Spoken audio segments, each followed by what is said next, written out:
Միանգամից ռակցա տվին ասին 95%-ը։ Ասի ես չի ուզում տենց ասեի։ Ես չի ուզում տենց ասեի, մտածելով, որ տենց էլի հերթական անգամ տենց շատ սուր ձևակերպում կանեմ անհարկի սուր։ Շատ լավ ասում եք 95%-ը եւ ասի դահլիճում ներառյալ մարդ կա, որ պատշաճ ձևով քննություն է հանձնել, չարչարվելով եւ վարորդական իրավունք հաստատել։ Կանայք կային 2-3, որ այս վերջերս են սկսել process-ի մեջ մտնել եւ լավ ծանոթություն են ըստամենայնի, ասին հա մենք կտրվել ենք, չարչարվում ենք։ Ես ուրիշ բան ասած, եթե մեր վարորդների ընդ որում մնացածով խոստովանեցինք ներառյալ ես, որ այդ վարորդական իրավունքը բան եմ ես ինքս իմ օրինակը բերեցի, ես բնականաբար կաշառք չեմ տվել, ես այն ժամանակ երբ որ ստանում էի, հայտնի լրագրող էի, ես որ ծնկաչող աղաչ էի, ինձ չէին թողի, որ ես քննություն տամ։ Ես հələ բանին այդ տարածքին մի 300 մետրի վրա բերին իմ բանը տվին, ասին գնա ստեղից, շուտ հնարավորինս շուտ ստեղից գնա, գործ չունես մեզ հետ։ Ես ուրիշ հարց տվի, ասի լավ, եթե վարորդների 95%-ը այս տրամաբանության մեջ է, իսկ կարող է մենք ենթադրություն անենք, որ Հայաստանում աշխատող օրինակ սանտեխնիկների 70%-ը չի համապատասխանում այն ստանդարտներին, որը անհրաժեշտ է սանտեխնիկ աշխատելու համար։ Լսարանը ռեակցիա տվեց, ասեց 80%, 85% ու մարդիկ բոլորը պատրաստ էին պատմել, թե ինչ տեղի ունեցավ այն ժամանակ, երբ որ իրենք ծորակը փչացել էր եւ իրենք սանտեխնիկ հրավիրեցին, որպեսզի այդ ծորակը կառուցվի։ Ու սենց մենք տրամաբանությունը, եթե հիմա հաջորդ կարող ենք գալ ասել, կարող ենք նույնը ասել դերձակների մասին։ Կարող ենք նույնը ասել, ասենք օրինակ կաֆել խփողների մասին։ Կարող ենք ասել։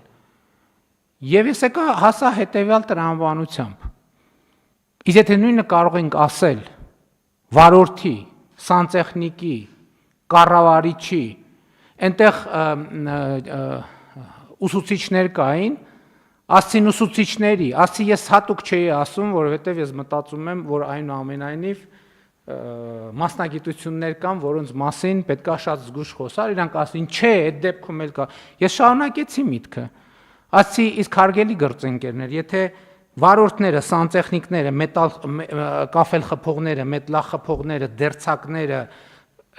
ուսուցիչները, բոլորի մասին կարանք այդ ասենք, իսկ ինչի չենք կարող ասենք երկրի կառավարիչների մասին։ Ինչի չենք կարող ասել քաղաքական գործիչների մասին։ Որովհետև եթե դա է կանոնը,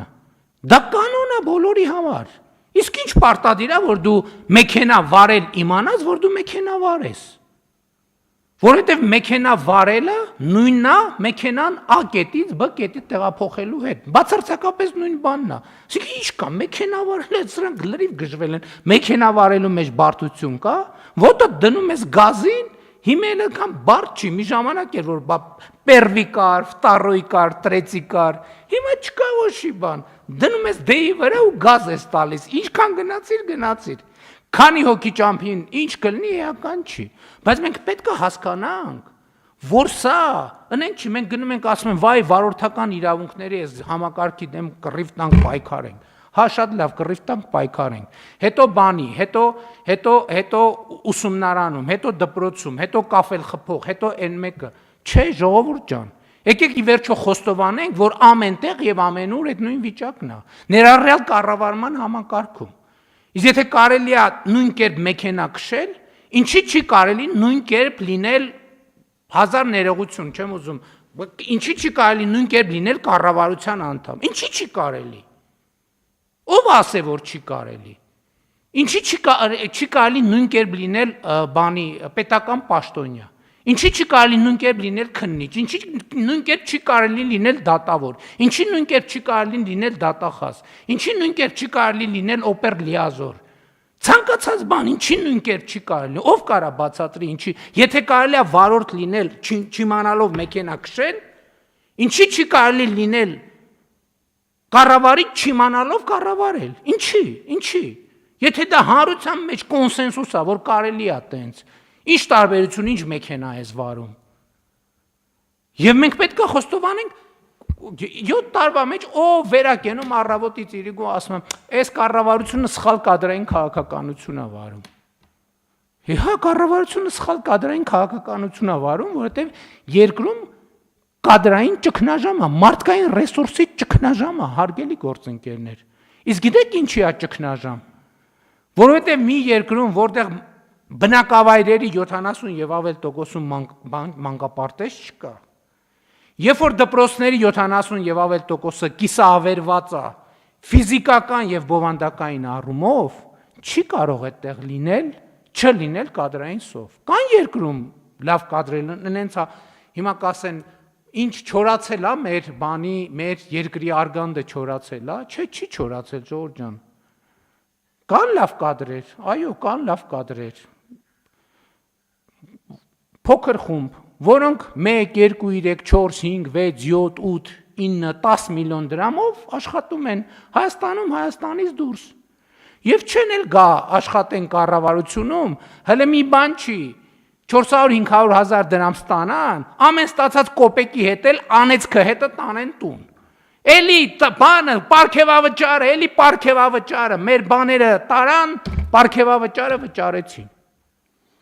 Եվ ինչի պետք է, սա շատ լավ տեսարան է, շատ լավ, բայց սա ուրիշների մասին չի, Ժողովուրդ ջան, սա մեր մասին է։ Հերիքա այդ բանը, այդ սրբազանացման բանից պետքա դուրս գանք։ Մենք մեզ այդ սրբազանացնելու տրամաբանությունից, սա մեր դեմքն է, սա մեր պատկերն է։ Նույնն է մեզ հետ կլինի, եթե մի հատ սենց տեստ է մենք անցնենք, նույնն է մեզ հետ արնելու, խնդրում եմ հանկարծ եկեք բան չանենք, ինքներս մեզ չխաբենք, նույնն էլ մեզ հետ արնելու, նույնն էլ մեզնից առաջների հետ էր լնելու, անենք չլնի էլի, նույնն էլ նրանցից առաջների հետ էր լնելու, որովհետև մենք մեքենա քշել չգիտենք, Ժողովուրդ ջան, որովհետև մենք վարորդական իրավունք ստացել ենք նենց, ոնց որ ստացել ենք։ Մնացած ամեն ինչն էլ ենք ստացել, կան բացառություններ, իհարկե կան բացառություններ, բայց բացառությունը ընդամենը հաստատում է օրինաչափությունը։ Եվ եթե մենք այս պարզությամբ եւ այս ուղղությամբ եւ այս ազնվությամբ հարցերին չնայենք, մենք շանս չունենք ընդհանրապես։ Որևէ շանս չունենք։ Մարդը ինձ ես կխելագարում եմ ուղղակի, մարդը ինձ նամակ է գրում, մարդիկ, ասում են, ոնց ասում են, բայց ինձ աշխատանք չես տալիս, պարոն վարչապետ, ասում ենք, նայում եմ այդ տեքստը իմ գրած, 4 նախադասություն է, մեջը 17 հատ ուղղագրական սխալ կա, ես վերջերս մեկին չդիմացա, պատասխանեցի, ասացի հարգելիս, բայց ասենք գոնե նամակ գրելիս մի հատ տեքստիդ նայ էլի, մի հատ դու չես համարում, որ դու քո կրթությամբ մի հատ պետքա զբաղվես։ Ջղայնացած նամակ հետ գրեց, ասեց չհասկացա, դու մտածում ես ես կրթություն չունեմ։ Այ որ իմանաս, որ տեն չի, կծում եմ դիպլոմս, եւ այդ տեքստի մեջ եւս 17 հատ ուղղագրական սխալով։ Չմտածեք չափազանցնում եմ, եթե ով ուզի կտանեմ ցույց կտամ բանը, իմ բանի նամակների ցանկում այդ նամակը ցույց կտամ։ Բայց սա ուրիշի մասին չի, եթե մենք այս ասելով նկատի ունենանք ուրիշներին, մենք խնդրեմ կունենանք, սա մեր մասին է, որովհետև առավել եւս եթե մենք ուրիշներին նկատի ունենանք, այս ամեն ինչը մարդիկ կընկալեն որպես վիրավորանք։ Բայց սա մեր մասին է։ Եվ այն խնդիրները, որ մենք ունենք եւ ունեցել ենք, դրա մասին է։ Որովհետև այս խնդրի հետ մենք ամեն օր բախվում ենք եւ շարունակելու ենք բախվել, բայց ինչ անել։ Հիմա կոնկրետ այս դեպքում ես կարծում եմ, այսօր նախարարի հետ մի թեթև խոսել ենք, չենք հասցրել քննարկենք, ես ընդհանրապես ասել եմ, որ այսպիսի բան անցնում մտքովս, որ մենք պետքա նախապատրաստական դասընթացներ անենք, այսինքն ոչ մեկի թույլ չտանք տնօրենի մրցույթի մասնակցի, Իչև ինքը դասընթացը չգնա, չսովորի, չավարտի եւ բան չստանա, սերտիֆիկատ չստանա, որ ինքը մենք միջև էս ինչ որ հավաստագրի մեխանիզմ ունեինք, հա, բայց կարևորը որ բան չլինի, վարորդական իրավունքի նման չլինի, կարևորը որ դա ռեալ լինի, որովհետեւ էլի եմ ասում, դպրոցի տնօրենը մենք այդ վատ պատկերացում է, որ լավ ուսուցիչը կարա լավ տնօրենը լինի, Կարա իսկապես շատ լավ ուսուցիչ լինի, բայց չկարողանա լավ տնօրեն լինի։